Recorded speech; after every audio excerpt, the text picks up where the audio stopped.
The president's keynote speech was the much-awaited highlight in this year's Shangri-La Dialogue by the International Institute of Strategic Studies.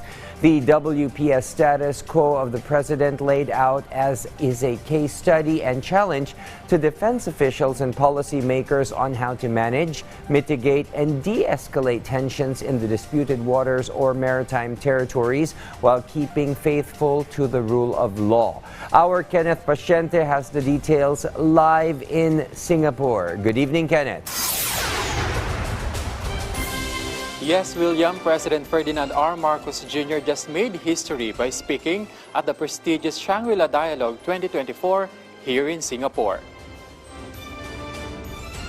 President Marcos Jr. just articulated the Philippines' position on the country's territory.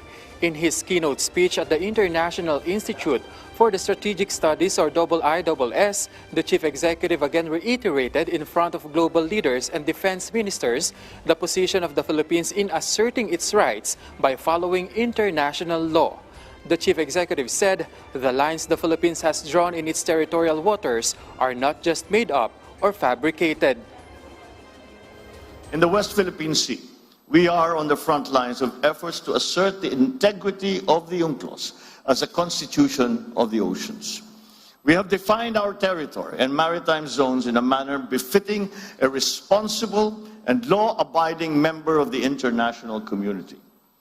We have submitted our assertions to rigorous legal scrutiny by the world's leading jurists. So the lines that we draw in our waters are not derived from just our imagination, but from international law.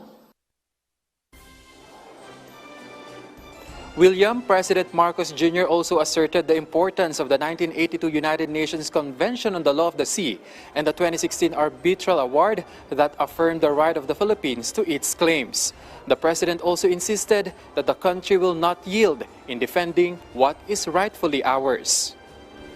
In this solid footing and through our clear moral ascendancy, we find the strength to do whatever it takes to protect our sovereign home, to the last square inch, to the last square millimeter. The life-giving waters of the West Philippine Sea flow in the blood of every Filipino.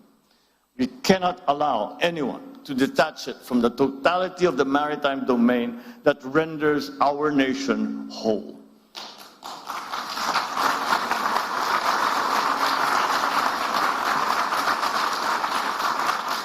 As president, I have sworn to this solemn commitment from the very first day that I took office. I do not intend to yield. Filipinos do not yield. The chief executive also stressed the importance of a rules-based international order governed by international law, as well as maintaining peaceful dialogues in addressing territorial issues. Unfortunately, this vision remains for now a distant reality.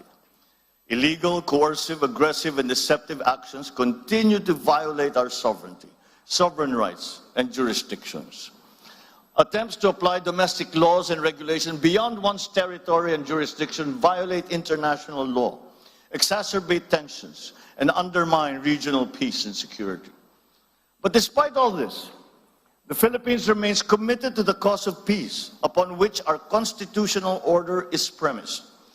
We are committed to addressing and managing difficult issues through dialogue and through diplomacy. The 1982 UNCLOS and the binding 2016 Arbitral Award provide a solid foundation for the peaceful resolution and management of disputes. Our policy in the South China Sea is built upon these two touchstones. William, after his speech, President Marcos Jr. will travel back to Manila later tonight. And that's the latest. Back to you, William. Yes, thank you, Kenneth Paciente, reporting live from Singapore.